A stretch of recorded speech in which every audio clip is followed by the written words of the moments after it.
parti sadi ni mɔgɔ bɛ don a la a sigira sen min kan o sɛbɛn dilannen don a bɛ f'o ma ko statut règlement o dilannen don an y'a dalaminɛ nko la wa an bɛna dalaminɛ balikukalan fana na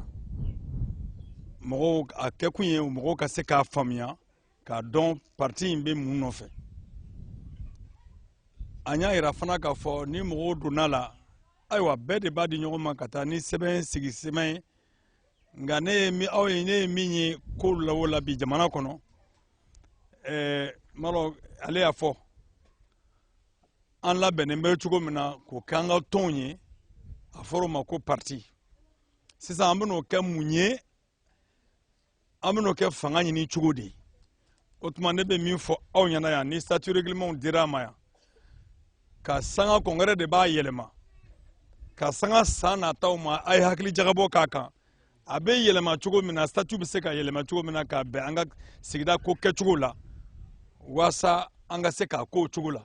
o tuma o ye parti sadi kɛlɛya an yɛrɛ de ta ye an ka faamuyali b'a kɔnɔ an b'a fɛ ka fanga ɲini n'a ye ka jamana yɛlɛma n'a ye k'an ka baarakɛcogo yɛlɛma k'an ka sɔrɔ kɛcogo yɛlɛma ka tila k'an ka taabolo an ka seko n'a dɔnko fɛn fɛn ye fɛn kɛnɛma y'a la fɛn fɛn ye fɛn ye min bɛ se ka mɔgɔ kelen yiriwa ka bɛɛ lajɛlen yiriwa an ka taa n'o sira ye kuma filanan ye min ye dɔ y'a fɔ yan k'a fɔ ko ni élection sera ko ni mɔgɔw ye campagne kɛ ko n'u tilala ko don bɛ k'u ka su fɛ ka kow yɛlɛma an y'o jate ye Kɔlɔnjɛba n'i y'a ye anw sera ka tɛmɛ an ye brigadiw de sigi an ye brigadi minnu sigi n'an ye mɔgɔ mɔgɔ tɛgɛ ta carte bɛ ka di ɲɔgɔn ma dugu kɔnɔ tout ça la an b'u bɛlɛ an b'u kunbɛn an bɛ sɛbɛnw minnu la o waati y'a sɔrɔ sariya suma ma yɛlɛma assemblée kɔnɔ loi électorale ma falen assemblée kɔnɔ sisan loi électorale min donna assemblée kɔnɔ mais ni fanga tuma dɔw la u t'a woloma loi électorale nin ko tricot tɛ di mɔgɔ ma ko fini tɛ di mɔgɔ ma ko wa ko wari fana tɛ mankan ka di mɔgɔ ma ko ka taa vote kɛ ka tila k'a jira k'a fɔ ko ni mɔgɔ min tɛgɛ taara a la sariya b'i nɔ minɛ donc o la n'an y'o faamuya denmisɛnninw b'u labɛn de n'u ye mɔgɔ min tɛgɛ ta u ka bɔnɛ jigin a kan anw tun b'a kɛ ten de Kɔlɔnjɛba an bɛ bɔnɛ jigin a kan o y'a sɔrɔ a tɛ sariya kɔnɔ mais sisan komi a bɛ sariya kɔnɔ o tuma an bɛ wuli de o de kama aw y'a ye fɔlɔ-fɔlɔ la minnu yɛrɛ ko k'o ka sariya bato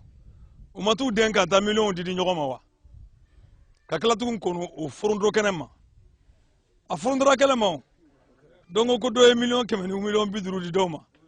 dɔ ko dɔ ye miliyɔn hakɛ di dɔw ma bɛɛ ka miliyɔn fɔra mais bɛɛ ta ma fɔ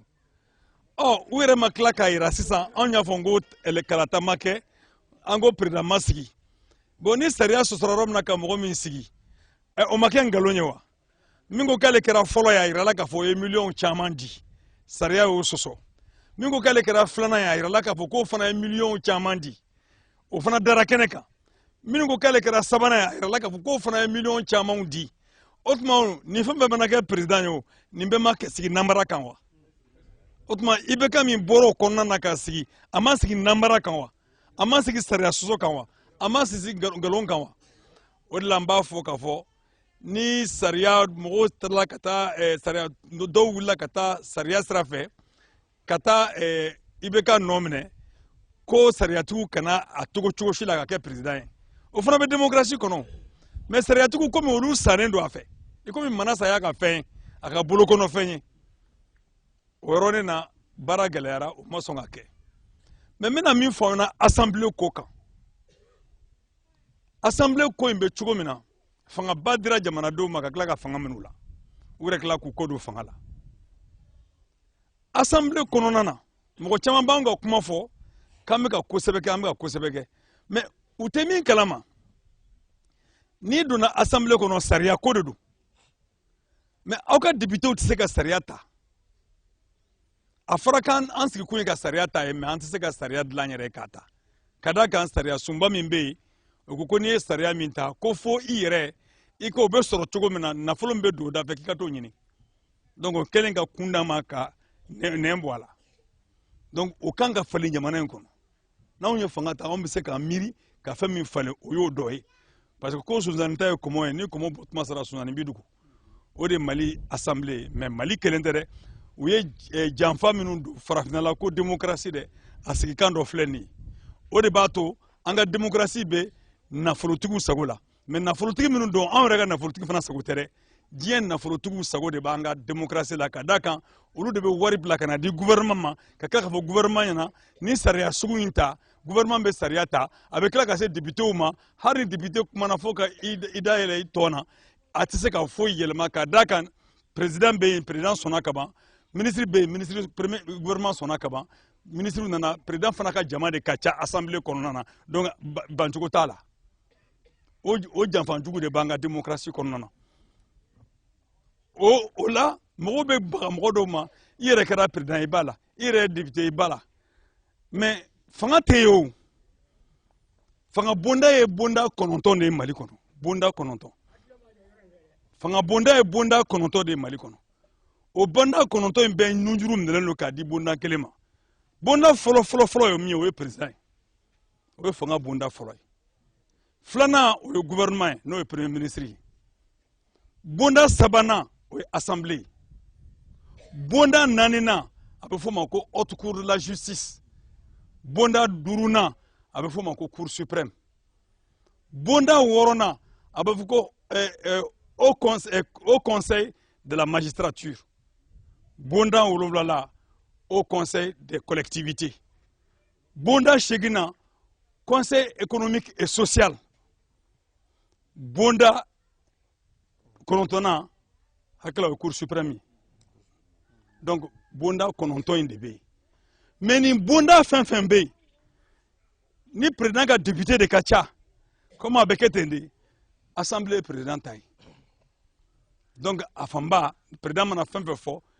parce que ale de fana bɛ premier ministre sigi tugun n'ale ye premier ministre sigi n'a ko premier ministre ka baara kɛ cogo min na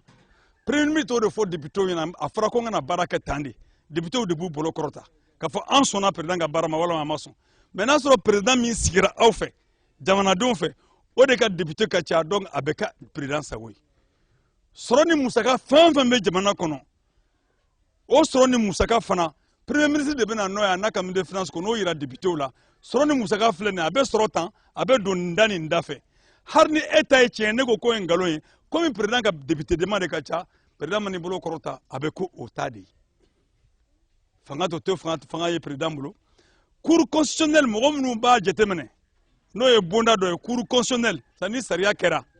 a kɛla o de tun ye condamné ye cour constitutionnelle o cour constitutionnelle de dɛ jɔn bolo o ye mɔgɔ 9 de ye o mɔgɔ 9 fangaba de b'o bolo o mɔgɔ 9 bɛ sigi cogo jumɛn na président bɛ mɔgɔ 3 di ni président mɔgɔ 3 di assemblée bɛ mɔgɔ 3 di président ta ye assemblée ye donc o kɔrɔ ko président ye mɔgɔ 6 di conseil supérieur au conseil de la magistrature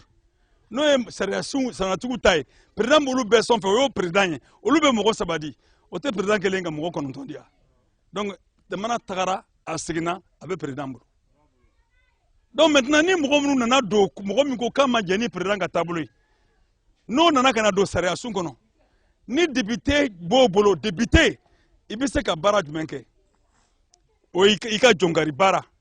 o y'a ye ko ka sariya sɛgɛsɛgɛ yala est ce que ko bɛ ka boli a cogo la ni bin kɛra mɔgɔw kan ko sariya sɔsɔla député bɛ weleli kɛ ka na député o baara cogo 3 de bɛ député bolo baara sugu fɔlɔ ye min ye i yɛrɛ bɛ ministre wele ka fɔ ka a ɲininka i b'a ɲininka kɛnɛ kan komi i bɛ se k'a ɲininka sɛbɛnni na i bɛ se k'o kɛ hali n'i ye député kelen ye k'i ma sɔn o si ma i bɛ se k'o kɛ bon anw donna n'o de ye i bɛ se ka député wele ministre wele fana i ka commission kɔnɔ cakɛbulon kɔnɔ mais i tɛ se k'o kɛ n'a sɔrɔ i ye député kelen ye fo cakɛbulon fanba bɛɛ ka jɛ n'o ye i tɛ se k'o kɛ k'a fɔ k'i bɛ enquête kɛ ko k'u nɔ minɛ ka ministre nɔ minɛ i tɛ se k'a kɛ n'i ka député fana man ca tugun donc anw bɛ se anw yɛrɛ fɛn kelen pe min na an bɛ ministre wele an bɛ sɛbɛn ci a ma k'a fɔ nin man ɲa n'a ma sɔn an b'a wele ka na kɛnɛ kan jamana b'a ye komi a wajibira ko a ka passer télé la aw b'an ye o ɲɔgɔn taga bin de la télé la mais anw b'a fɛ ka mun kɛ n'an tɛ se k'a kɛ n'an ma se k'a kɛ ka d'a kan député caman t'an bolo i tɛ se ka don cakɛda bulon kɔnɔ Ko bulon k'i sago ye k'a sɔrɔ député dɔgɔman a 10 député 10 t'i bolo député 5 b'anw bolo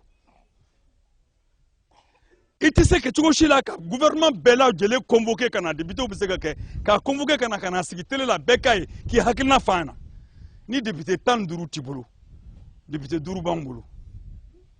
i tɛ se ka gouvernement ka ko lankolon ani fanga ka ko lankolon sɛbɛn k'a ci cour constitutionnelle ma ko cour constitutionnelle fɛɛrɛ kɛ président in ka kɛ i ka président nɔ minɛ nin na président sariya sɔsɔ walima ministre sariya sɔsɔ i tɛ se k'o kɛ ni député 15 t'i bolo député 15 tun bɛ jɔn bolo assemblée kɔnɔ URD ni ADEMA a banna donc baara min kan ka kɛ olu fɛ o de tun ye nin ye mais u ma se ka kɛ mais baara min kan ka kɛ anw fɛ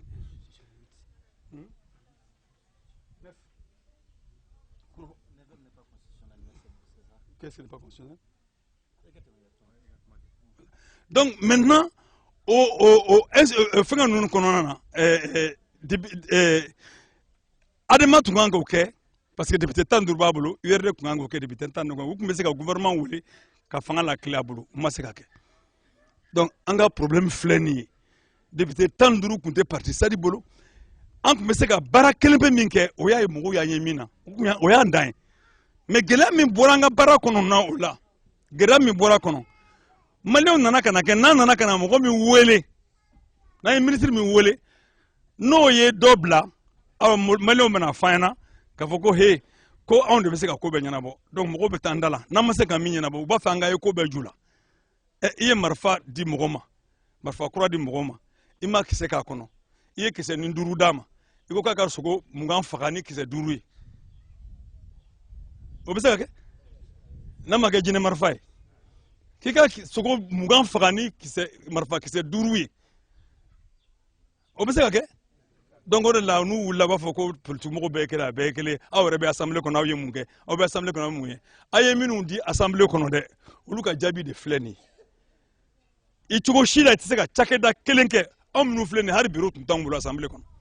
ka d'a kan ko mun na k'an ye député 5 dɔrɔn de ye donc bureau tɛ se ka d'an ma an man kan ni bureau ye parce que an ye député 5 ye n'i ma 10 sɔrɔ bureau tɛ d'i ma n'i ma 15 sɔrɔ i tɛ se ka premier ministre wele i tɛ se ka gouvernement wele i tɛ se ka lettre ci cour constitutionnelle ma ko nin baara kolon bɛ ka kɛ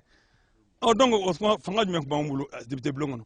o tuma ne kɔni ka jate la anw yɛrɛ ye fɛn kɛ ka gɛlɛya ni bɛɛ lajɛlen an ye min kɛ kabiri a bɛ fɔ ko Mahamani Alassane Haidara bɛ assemblée kɔnɔ k'a ɲɛmɔgɔ don fo kana se bi la député tɛ Mali kɔnɔ kabiri Modibo tan kana bila bi tan in na ko député ko ye ne dan ministre weleli la a ma kɛ Mali kɔnɔ a député kelen si tɛ yen n'a bɛ yen u ka k'a fɔ ɲɛna ne ye interpellation min kɛ ka ministre weleli min kɛ k'a wele ka tila ka sɛbɛnni kɛ k'a d'a ma k'a fɔ k'i bɛ baara min na baara cɛjugu don kabiri Modibo Keyita ka waati fo bi ni y'a fɔ don ye mɔgɔ député tɛ yen min y'a ɲɔgɔnna kɛ k'a daminɛ Modibo ka taa na fo sisan an ka Modibo ka taa bɔ a la parce que o tun ye parti kelen ye ka na taa Musa ka taa na Musa Bidin taa na 92 ka se bi la an ka ministre weleli anw ka parti ka fara parti ka ministre weleli parti tɛ Mali kɔnɔ min y'an ka weleli ɲɔgɔnna kɛ a tɛ yen bon an se dan ye min ye député bulon kɔnɔ o de tun ye nin ye ayiwa ka bɔ kuma la k'aw fo ni kalifa minɛna ko teliman min bɛ yen ka kɛ bi o y'an ka fɛɛrɛ bɛɛ kɛ an ka ninnu don député bulon kɔnɔ o ye teliman ye mais ko min ye ko belebele yɛrɛ ye min ye ko tigi yɛrɛ ye an ka Bɛlɛdugu mara bɛɛ parti tɔwɛrɛ kana to ka mɛn ni parti sadi tɛ ni parti sadi tɛ cɛw la musow la denmisɛnninw ka tɔn b'an bolo parce que an ko de an k'an b'an ka kɔrɔlenw de k'an yɛrɛ don ba la an ye denmisɛnninw ka tɔn dilan k'a fɔ ma ko Ligue Abdul Karim Kamaradi Cabral munna an ye Cabral tɔgɔ ta Abdul Karim Kamara b'a fɔ ko Cabral munna an y'a tɔgɔ ta an y'a tɔgɔ ta ka d'a kan cɛ tun bɛ san 25 la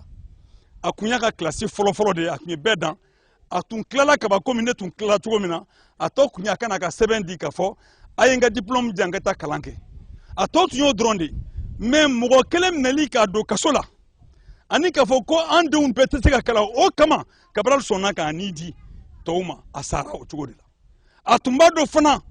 k'a fɔ ko bɛ k'a la dɛ parce que a ko a b'a fɔ an ɲɛna ne n'a farala ɲɔgɔn na tile 6 u y'a faga a ko a y'aw janto a yɛrɛ la aw janto yɔrɔ la kelen kun man cɛla o ka kuma ka ca a ko he ne Cabral b'a dɔn min bɛ ne ɲɛ ye parce que o k'a ma ko Cabral bɛ siran a ko siran tɛ ko mais ne b'a dɔn min bɛ ɲɛ ni ne minɛna u y'a ba minɛ k'a ba datugu ba ye ci bila ka na a don su la an bɛ ɲɔgɔn kan ko Abudu kana yɛrɛ di dɛ o b'a sɔrɔ ba minɛlen bɛ 2e arrondissement la Poudrière la ko Abudu kana yɛrɛ di dɛ k'a ta fana k'a kana yɛrɛ di o kɛra o fɔra Cabral y'o fɔ an mɔgɔ dama mɔgɔ 11 ɲɔgɔn na an sigilen bɛ an dogolen bɛ an bɛ bon dɔ kɔnɔ an bɛ ka n ka trakiw labɛn